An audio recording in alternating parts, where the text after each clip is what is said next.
Hello, higher algebra students, back here with the fourth lesson of Unit 11, which is the second lesson covering adding and subtracting of these algebraic fractions. We'll jump right into it here. So again, just as a warm-up, as a reminder, way for us here to add fractions is to get this common denominator by just essentially multiplying the opposite fraction by a version of 1 that has the denominator of the opposite fraction. So what I mean by that again is that if this fraction on the right is 2/5, and we're going to multiply by 5/5 so that we can rewrite 1/3 as 5/15 as we multiply here. And then on the other side, we're going to multiply by 3/3 because the opposite fraction had a denominator of 3. So then when we add, we now have 6/15 here. We get that common denominator to get to that 11/15. And again, we're going to bring that up now with variables, but it'll be very much the same idea as when it's just numbers in terms of trying to get common denominators when we're adding and subtracting. And when you have those common denominators, then just really looking at the numerator values and carrying that denominator along for the ride. So, looking at this problem here, you can see we already have the common denominator of 5x squared minus 6x plus 1 for both. So what we're really doing here is we're keeping that common denominator, sorry about that, keeping that common denominator of 5x squared minus 6x plus 1, and we're just taking the numerator values and adding them. So we've got 4x minus 1 plus 6x plus 5, and you can see as long as that plus is there, all we're really doing is just adding 4x minus 1 plus 6x plus 5. We can take out those parentheses pretty easily without having to really manipulate much else in the equation. And then again, we have 5x squared minus 6x plus 1. Now we're just going to combine like terms. We've got a 4x and a 6x, so that's a 10x. We've got a -1 and a +5, so that's a +4. And again, we take that all and divide it by 5x squared minus 6x plus 1. From here, we're really looking for, are there other things we could factor out? Are there common terms in all the numerator terms, all the denominator terms?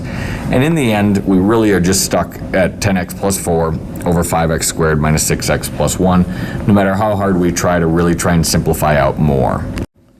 So here's another one where we have subtraction this time, but again, we do have that common denominator, so we're just going to take again that 2a squared along for the ride.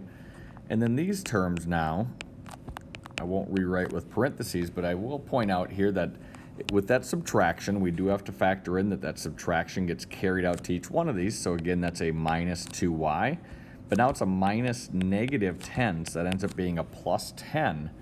So again, the 2a squared stays as the denominator. We have a 5y squared, that's our only squared term. We have a -2y, again because it was minus a 2y, and then we had the +7 and the +10, and again that's because it was minus a -10, and so +7 plus 10 gives us a +17, and again we've got a variable of a in the denominator, a variable of y in the numerator, so that really complicates things when you have different variables, so there's no simplification that would occur from here. So now we have another addition problem, but we do not have this common denominator, so there's a little more work. Now, if you think back to what we did when these were just numbers, for instance, if this was 2/3 plus 1/5, and we multiplied by this 5/5 and by this 3/3, so we were multiplying by 1, but again, to try and build that common denominator of 15 in this case, we're going to do that same thing, but build the common denominator here of a 5b plus 2 in each one of these. So in order to do that, very similar to what we've done before, is we're going to multiply by 5/5 on the left side and multiply by b plus 2 over b plus 2 on the right side. Again, just taking the opposite denominator and multiplying so that each one of these will then have a 5b plus 2 in its denominator. So there's our common denominator. And I'm going to go ahead and just distribute these numbers while we're at it. And so I would have on the left side 25b plus 15. On the right side, it's a plus here, just as a reminder, 2b, and 2 times 2 is 4. Sorry, this is a b. So when I combine like terms, I have a 25b and I have a 2b, both positive. Everything in here is positive, so that's a 27b. and then plus a 15 and a 4. 15 and 4 gives us a 19. And then I have this 5b plus 2. So I've reached this point where I've now really kind of gotten to my final answer, but our next step is just, is there anything to clean up here? So for instance, can I pull anything out? Well, 19's prime, so I can't really pull out a numerical value here. There's not something like a 5 that is a factor of both 27 and 19 that we could pull out. Can't pull a b out because that's only in the first term. As much as we'd want to try and match this b plus 2 in the numerator, there is no way to match that b plus 2 in the numerator, so there is no simplification to occur beyond here. So this would be our final answer.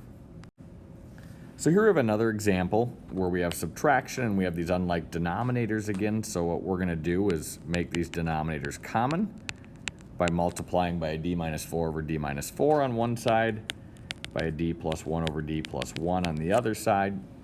Again, with the goal of having a d minus 4, d plus 1 common denominator here for both of these. And so now we carry this down, so we've got d to the 4th times d minus 4, and all I've done is just switch the order of those terms. Just by general notation, you'll typically see the parentheses at the end with that d to the 4th is kind of a coefficient to those parentheses right now. Minus, and again, we don't have a full parenthesis term that we're subtracting like we're used to seeing maybe where we see 3x squared minus x plus 5, and we have to carry that minus all the way through. This looks a little different here. We have this d plus 1, but again, that is part of what's being subtracted right now, so we can just leave that as is. And then again, our denominator is our full d minus 4, d plus 1.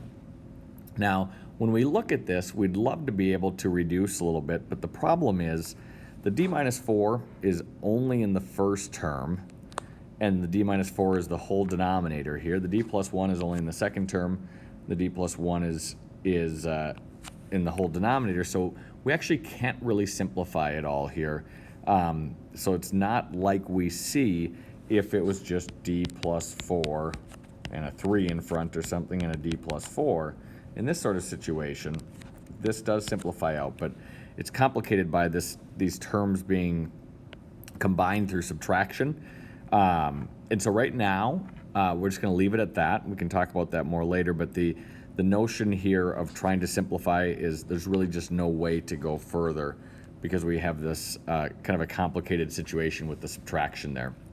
And again, if all the terms had a d minus 4 in them, so for instance in the numerator, if it was d to the 4th times d minus 4 minus 3d squared times d minus 4, that would change things up a little bit because that would be part of the whole term then, as opposed to just being in our first term on the left side here. So long story longer, this is our final answer. That's as far as we can go right now. So we'll leave it at that, and as always, if you have questions, please ask, and thanks for watching. One final example here.